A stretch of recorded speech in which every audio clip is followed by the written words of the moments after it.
Hello and welcome to Energy Management Institute's What's Up Monday as we head to another exciting week of trading. Last week was an action-packed week, volatility, very interesting. I'm Dominic Chirichella and I'll be presenting my outlook here for the next coming week of trading and then a bit more. Uh, again, notice on the slide you can contact me at dchiricella at emimail.org and basically email me any questions or comments you may have.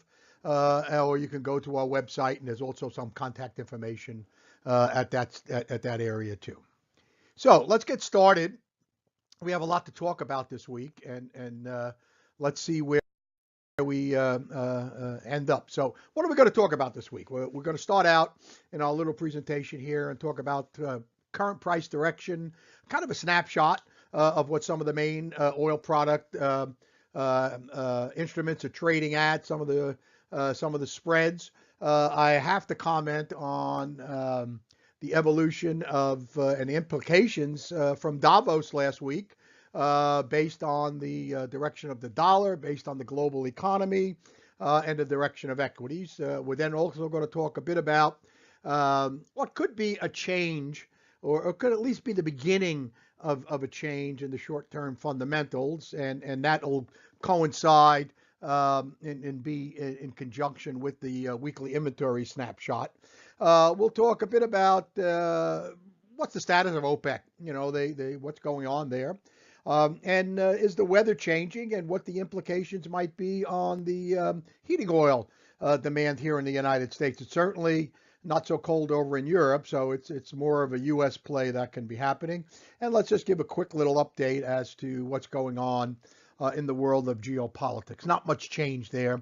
Not much is improved there, I guess is the better way to say that. So let's take a snapshot as to where we ended up the week and where we're getting ready to start this particular week. Oil had a strong week. WTI led the way higher. We had another decline in crude oil inventories. Again this week, the destocking is alive and well in the United States. And we've seen WTI now get up above the $65 a barrel level, ends the week at 66.14, with Brent, the spot March Brent, not rising as much as the WTI contract last week, but albeit still settling above the psychological $70 a barrel threshold. And what we've seen is a change in the Brent WTI spread.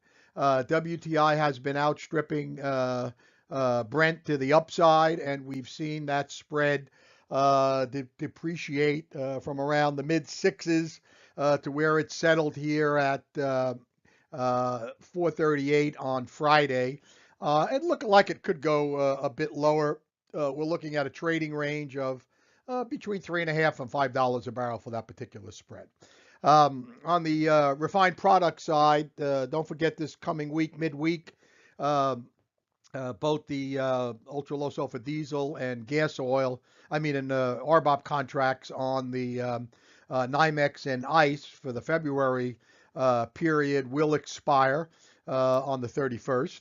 And both of those contracts, as well as the gas oil contract, have been firming and moving in sync with the upward movement in crude oil. And in fact, last week, we actually saw the ultra low sulfur diesel and RBOB contracts appreciate more than or at a higher rate than the WTI contract, resulting in a widening of both the March ultra low sulfur diesel and heating oil crack spreads. Natural gas had a strong week. Nothing like a little bit of colder weather coming into play. The spot contract, which expires today on Monday, is basically up there at that 350 level, a relatively high level. But we started seeing some buying coming into both the March and April contracts on nat gas, as again the forecast is for another round of cold temperatures heading over the main nat gas consuming regions of the country. Treasuries were down. We saw interest rates go up a bit here, at least based on the inverse relationship to the price ratio of the treasuries, and we saw a, a strong rally in equities. I show the Dow here was up 224 points on Friday, and it's quickly getting ready to make a siege to the 27,000 Dow level. The dollar got slammed, and we'll talk about that in more detail, and with the obviously the opposite side of that trade, the euro and the yen moving higher.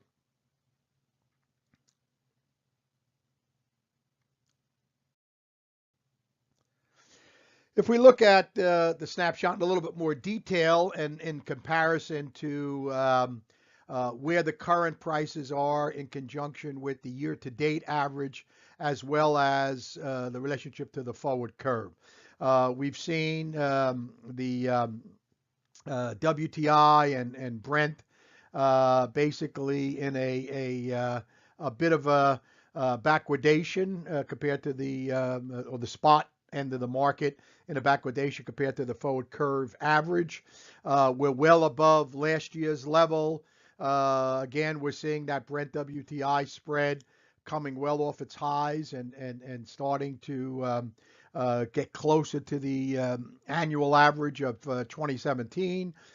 We've seen product prices firming on all ends, and we actually saw an uptick last week in the crack spreads, and both of the crack spreads, the heating oil, the ultra low sulfur diesel, as well as the gas oil Brent crack spread, is basically now all above where we were last year at this level. So, or actually last year's average level. So refining margins are doing okay. We don't see any indication that refiners are going to reduce margins because of economics. Rather, as we'll talk about in the presentation, we are expecting to see refinery runs continuing to slow as we work our way towards the early spring refinery maintenance season. So let's look at some charts here, and on the left-hand side here, we have the spot March WTI contract. As you can see, both of these contracts have been in an uptrend since kind of peaking out, or bottoming out, I should say, kind of in the middle of December.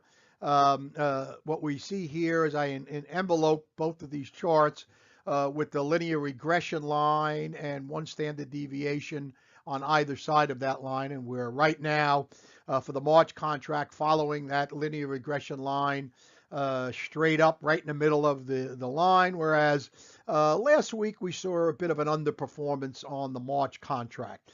From a technical perspective, looking at the technical indicators, some of them shown below, still very positive. Caution sign, the RSIs are a little bit high, but we know that RSIs are oversold, overbought. Indices like RSIs and percent R and things like that can stay overbought for an extended period of time. I'm not saying it will. I'm just saying we have to be cautious. It's not a completely conclusive type of an indicator, but one that certainly raises the caution flags. One that says we need to protect our long positions if we in fact are long this market right now. The March Brent WTI spread kind of peaked up here in early in the year, end of last year, early in the year, at a little over $6 a barrel. We've been in a bit of a downtrend, and part of that downtrend is driven by a couple of factors. We've been seeing consistent declines in U.S. crude oil inventories, as well as total combined inventories of crude oil and refined products. We've seen the WTI market in a backwardation, and we've seen some pretty decent liquidation going on in Cushing. In fact, Cushing inventories are now well below the 5-year average. So I'm sure OPEC is looking at that and feeling pretty good about it. And in fact, the Cushing inventories in the United States are down towards the lowest level of the 5-year envelope at the very bare minimum for this time of the year. So we're coming down, and we're probably going to test this $4 a barrel support level, and we'll see if we hold at that point in time. Right now, the WTI Brent spread, or the Brent WTI spread, is still wide enough to support exports from the United States, but certainly the benefits, the upside, the economic advantage for doing that is probably $2 a barrel less than where it was just a month or so ago. So big change here, and one we want to watch very closely in the coming weeks. But right now, I'd have to say I'd look at this spread as still having a bit more to the downside. So if you are short the spread, I would stay short the spread. But again, I would certainly work with trailing stops, especially as if we approach that support level at $4 a barrel right here. On the product side, we see gasoline over here on the right within that linear regression channel, following the linear regression line quite nicely. Diesel fuel has underperformed here about a week or so ago as we kind of finishing up pretty much of a warm spell along the east coast of the United States, and now we saw a little bit of a recovery here over the last couple of days of trading, and probably will continue on the premise that the weather's changing again, and it's looking like another cold spell is heading to the main heating oil markets on the east coast of the United States. Probably last, at least based on the Saturday afternoon temperature projections by NOAA, should last until about the 10th or 11th of February, and possibly beyond. We'll see how these forecasts evolve here over the next couple of days. The crack spreads is an area that I've been watching. We've seen downside pressure. The gasoline crack spread has been gradually going down. The ultra low sulfur diesel crack spread really took a tumble after peaking in the end of the year and into early January. But now we may start seeing a little bit of a recovery in these crack spreads, kind of for two reasons. On the diesel side, the diesel WTI crack, colder weather may see a little more optimism coming, and a little bit of length coming into from the trading community to trade that crack spread. And both crack spreads, both the gasoline and the diesel crack spread, may be at a turning point. We've seen refinery runs start to come down. I would expect refinery runs to slowly start coming down as we again head towards that spring maintenance season. So I'm kind of still neutral on the cracks, but my bias has changed. Last week, I was still a bit biased to the downside. I'm a little bit more biased to the upside, and kind of more now looking for a window to get long these crack spreads. So depending on how aggressive you are, you may want to start, if you do like trading the cracks, starting a bit with a long position on the diesel crack, because you get a little bit of an added benefit here if, in fact, the weather does stay colder here in the United States.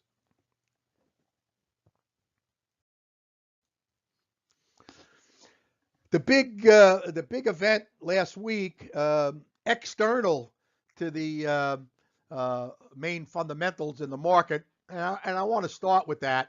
And I made this comment early on, mentioning Davos. First and foremost, Davos has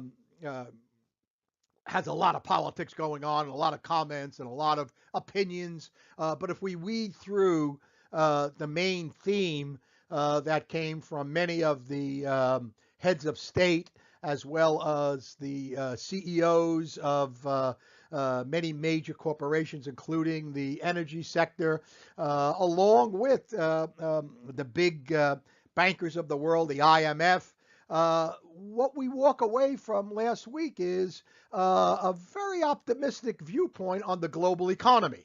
And we all know that a positive outlook for the global economy means economic growth. Economic growth strongly suggests the demand for oil, energy in general, and natural gas, but oil, since we're talking about oil here, is likely to be greater than maybe anticipated just a month or so ago. So positive from the economic projections and discussions last week. The IMF raised global economic growth by 0.2 of a point, a percentage point in their presentation earlier in the week. And again, we heard lots and lots of very positive elements coming on it.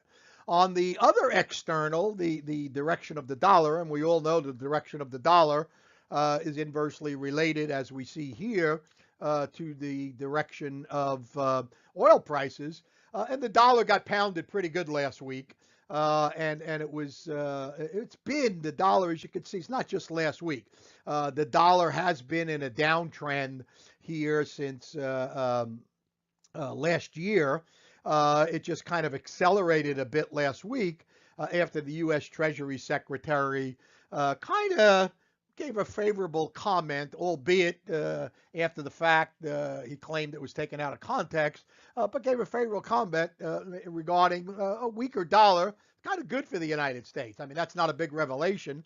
A weaker currency in any country is good for that currency because it promotes and makes exports more economical, imports a little bit more uneconomical associated with it. So we've had this external support coming into the marketplace from the falling dollar, and obviously we see this against Brent, and we see the inverse relationship of the Brent contract moving to the upside. I could have plotted WTI here and seen the same implications that we have right now. But let's stay with this a little bit, and let's look at what is this impact? What is this having on OPEC? You know, we can, yes, for sure, a falling dollar, and if the dollar continues to decline, it's certainly going to provide support to oil prices. At a minimum, it's going to set a floor on oil prices, and it's going to further work in conjunction with improving fundamental conditions. But what does this have on OPEC strategy? So let's stop for a second here and let's talk a little bit. Let's define a little bit. What we have here is a chart of the OPEC basket price. This is an arithmetic average of the various OPEC crudes in each one of the OPEC member countries, and basically it's published every day. It's calculated every day, and it's published in U.S. dollars. So the chart we see here, the blue line on the chart, is the U.S. dollar denominated OPEC basket price along the way. Then what we have on the chart, the red line, is I went ahead and adjusted the OPEC dollar denominated basket price in terms of the performance of the U.S. dollar index. Now, what is the U.S. dollar index? The U.S. dollar index is a composite index that relates the dollar to 7 major currencies. They're not all equal. There's a heavier weighting, as we could see, from the euro. The euro is weighted at 57.2%, with the yen the next largest weighting along the way. This is traded on ICE. This is traded in the over-the-counter market, widely followed. There are other various indices where the dollar is against a basket of currencies, but this is one of the ones that have been around for a while. So what do we see? What do we see here? Let's start. First of all, the chart goes back to 2016 or early 2016, and we could see when the red line and the blue line are very tight, very close with each other, which has really been the case throughout most of the period through 2016 and into relatively early 2017. what does that actually mean? What does that actually mean? That actually means that the dollar was steady, the dollar was relatively strong versus the main currency pairs that are captured in this particular index, so that when these two lines are very close together, what it actually means is the dollar denominated value that OPEC is receiving for its crude as measured by the basket price is very much in sync with what I like to call the purchasing power.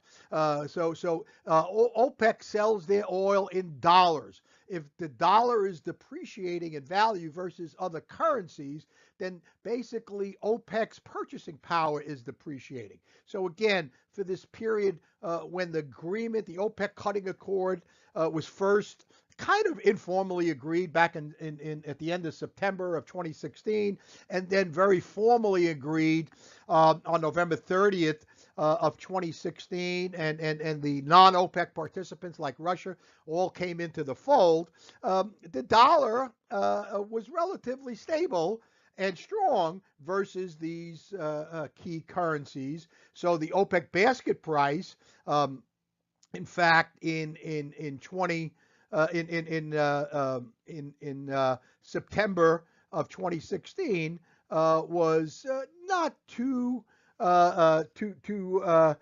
much below where it was, and by the time we got to November, you could see that the basket price on that day was almost the same. There was actually the index adjusted price was a little bit above actually the dollar denominated price, which meant that at least at that time frame, the OPEC purchasing power was greater than the dollar, and that held in play through this period into about the middle of 2017. And then around the middle of 2017, what did we see? We started seeing the dollar denominated OPEC basket appreciating at a faster rate of change than the adjusted value, to the point now where basically as of Friday, what we see is the OPEC the OPEC basket price adjusted for the depreciation in the dollar is now 11.1% below the dollar denominated OPEC basket price, or it's depreciated. Or another way of saying it, for each dollar per barrel that OPEC basket price is rising, from a purchasing power perspective, OPEC's only seeing an 89% appreciation, or only 89% of the benefit. So what does all of that mean? Well, before we say that, let's just look at one more chart, since the euro is the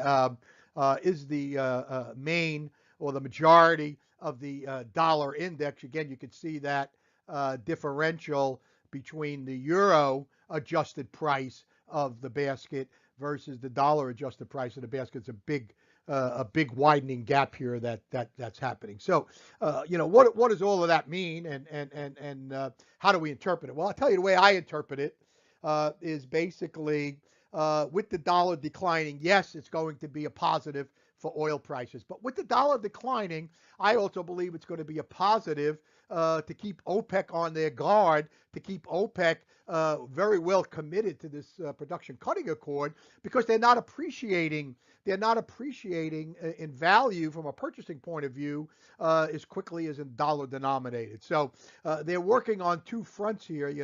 Their competitors in the U.S. shale oil market, they've been taking market share from OPEC. Exports from the United States are continuing to rise, and obviously, with the dollar declining, it's going to further support that. And secondly, the shale producers are receiving, or are dollar-denominated companies working in a dollar-denominated country in the United States. So they see dollar for dollar. So OPEC is going to continue to try to push prices higher to try to make up and achieve a higher net back for their particular crudes in their purchasing power equation. Remember, the OPEC Accord is all about money. It's all about the price of oil. This further adds support in what OPEC needs to do. So let's look at the fundamental picture here and what is OPEC facing this week, and let's look at the fundamental chart of the week. Let's look at a little bit of supply and demand. Supply in the United States here, it's going up. I mean, it's continuing to rise. It's now, after this week's last 2 weeks gains in U.S. crude oil production, we are now in the United States above the annual average record high hit in 1970, which was 9.637 million barrels per day. And we are now less than 150,000 barrels a day away from the EIA monthly record high average hit in October of 1970 of 10 million, a little over 10 million barrels a day. So from a supply perspective, obviously bearish for OPEC. On the other hand, if we switch over here to the demand side of the equation in the United States, demand is still relatively high. It's above the 5-year maximum level, so still relatively robust. We're absorbing more crude oil here in the United States. But be cautious and be aware of the fact that there is a seasonality associated with demand. As we work our way out of the winter, where there's a seasonality that demand is going to start coming down. So as demand starts coming down, certainly, and crude production continues to rise, certainly we're going to see that potential exposure to the inventory situation here in the United States. And this seasonality, be aware, the seasonality is not just the United States. There's a seasonality where as we enter into the end of the first quarter, the second quarter in particular, globally we start seeing demand starting to seasonally come down because, again, the high demand winter fuel season will be quickly coming to an abrupt halt here.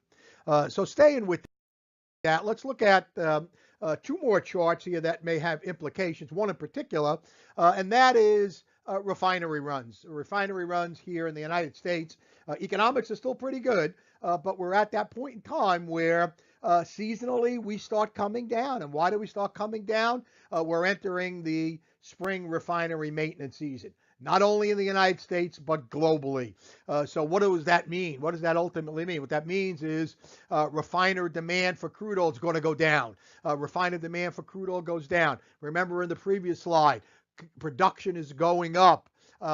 Demand for crude oil should come down globally as refinery runs throttle back for spring maintenance. So we may be entering a period of time, which again, seasonally, as we see from this particular chart of inventories, U.S. crude oil inventories, seasonally we're entering a period where inventories tend to build.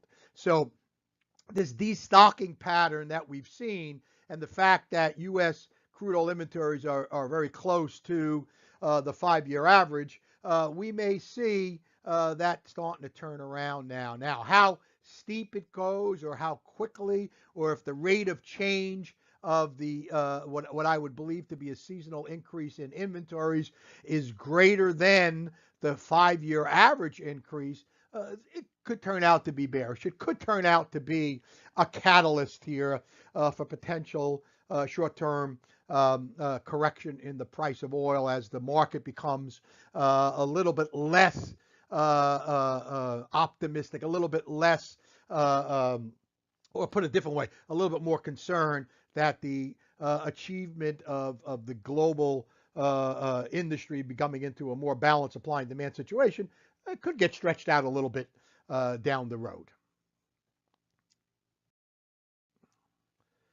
So where do we think this week is going? If I look at my projections from my model on inventories, I'm still expecting a little bit of a decline in inventories this week. And that could be a soft number. I mean, it could be even smaller than that.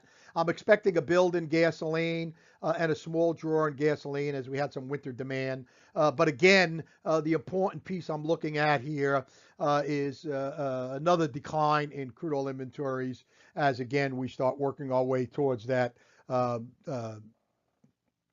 spring maintenance season. Overall, I would look at this week's inventories as being somewhat neutral. Total combined stocks of crude oil and refined products is going to be maybe slightly lower, maybe slightly higher. I don't expect a big change in either direction, and therefore my overall neutral call on inventories for this particular week. So, what's the status of the OPEC Accord? Is it working?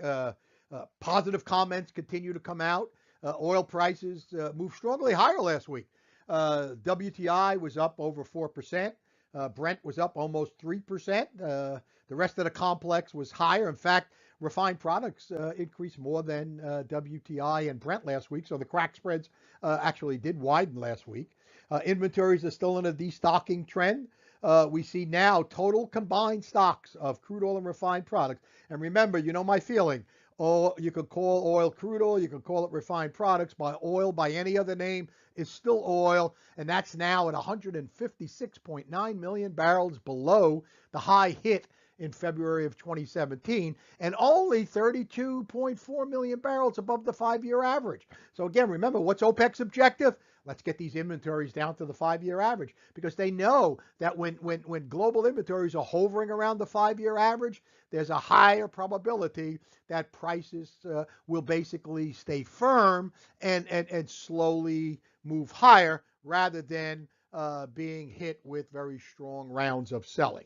So what do we see? Also, OPEC, all signs continue to say OPEC's running at a high level of compliance along the way. But I'm raising a concern for OPEC's from OPEC's point of view. Again, Friday we saw an increase in oil rigs deployed to the U.S. oil sector. Prices are high. U.S. shale producers have been hedging, and every indication suggests that if their cash flow is improving, if they're making money, they're going to continue to increase rigs. So we saw an increase of 12, not overwhelming, but it's still above time. And we saw a corresponding increase in U.S. crude oil production, which is now 241,000 barrels above the average annual record high. The annualized record high hit in 1970, and only 135,000 barrels below the monthly record hit in October of 1970. And total U.S. crude oil production is about 10.5% above where it was last year at this time. So this becomes OPEC's concern, because obviously as crude oil production continues to rise, as the economics continue to work to export oil from the United States, that's certainly U.S. producers continuing to eat into OPEC's market share. Sore point, but one that OPEC has accepted, at least based on the fact that their compliance level to their production cutting accord remains at historically high levels. So where are we on temperatures? We're looking at about another cold spell coming. This is the main heating oil areas of the country.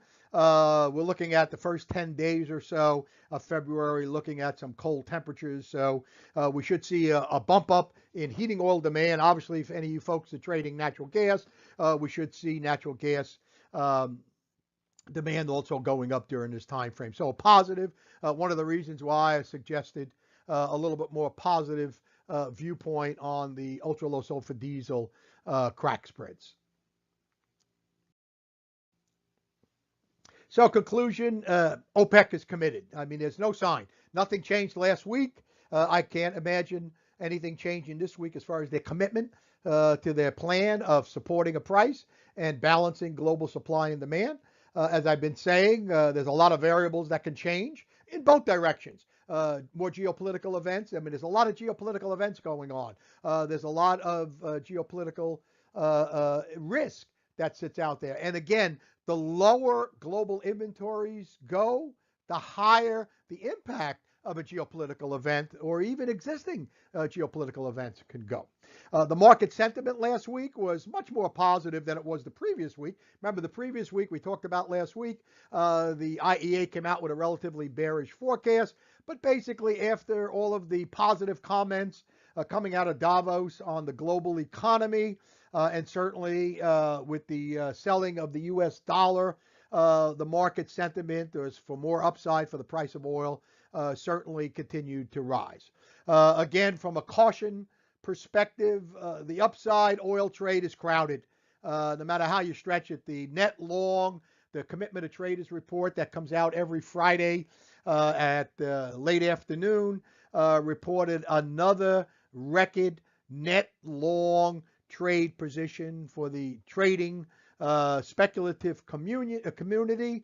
And in essence, it's a crowded trade. I mean, who else is going to be coming into the marketplace? Yes, we may get buying coming from the buy side hedges, those that aren't hedged. Some of the big, large end users like airlines and manufacturers appear to be under hedged coming into this year, so we could see some of that. But at the end of the day, the spec community is well positioned from the long side, and the one thing we know about these types of this type of an indicator, this commitment of trading report, it's a bit of a contrarian indicator, and what it's saying is the probability of some of the long side traders maybe starting to move to the sidelines and booking some profit could be increasing for the time being. But that said, I still remain bullish, but my caution flag is flying. I can't emphasize enough that if you're trading it from the long side, use stops, use trailing stops, start to tighten them up, maybe take off some of your position and bring it into the bank because we're going to get a correction. I don't think we're going to see a change in the overall trend, but we certainly could expect to see the market correcting a bit to the downside here, and it could happen sooner than later. I mean, I don't know when it's going to happen, but it certainly, the probability is increasing. So again, use those stops, pay attention. And not only do I want to emphasize that on oil, for anybody that's long oil, I would say the same thing for equities. Equity markets are just storming higher, and certainly there's been a lot of selling in the dollar. So the same sentiment globally exists on the equity side, and the same negative sentiment exists on the dollar. So again, from a contrarian point of view, we could see some corrections here coming. And if equities start correcting to the downside and the dollar corrects to the upside, those are both negative externals on the price of oil. And that unto itself could be a catalyst for pushing oil prices down here a little bit. Again, that said, I like a window of opportunity for a correction here. And certainly you should have some cash on the sidelines because I think it'll be a great opportunity to buy dips on oil, buy dips in equities, and certainly potentially sell rallies in the dollar. It looks like the dollar may still have some more downside as we go forward on a medium-term perspective. I'm continuing to watch that temperature forecast, as I pointed out before. I'm not ready to jump in, but I could over the course of the week, maybe look at a small position on long diesel, short gasoline futures, especially if we get a little bolster from the cold weather.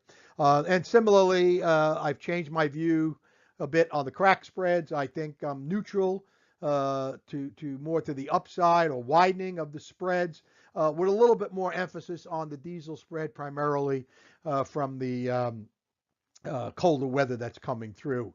And my view is changing as the industry heads towards the maintenance season and refinery runs start to come down along the way.